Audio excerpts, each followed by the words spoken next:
వేయించాలి. అల్లం వెల్లుల్లి పేస్ట్ కొంచెం పచ్చివాసన పోయేంత వరకు వేయించుకున్న తర్వాత అందులోకి ఒక టమోటాని పేస్ట్ చేసుకొని మిక్సీలో అందులో వేసుకోవాలి. ఇప్పుడు టమోటా పేస్ట్ వేసిన తర్వాత దాన్ని కొంచెం పచ్చివాసన పోయేంత వరకు కొంచెం వేయించుకోవాలి. టమోటా పేస్ట్ కొంచెం వేగిన తర్వాత అందులోకి ఇప్పుడు మన 200 గ్రామ్స్ లివర్ వేసేసుకోవాలి. చిన్న చిన్నగా కట్ చేసుకొని పీసెస్ లివర్ని దాంట్లోకి యాడ్ చేస్తున్నాం.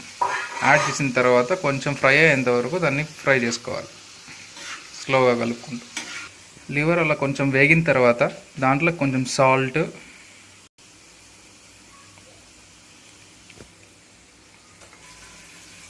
వేసిన తర్వాత 1/2 స్పూన్ జీలకర్ర పొడి, అలాగే 1/2 స్పూన్ మిరియాల పొడి,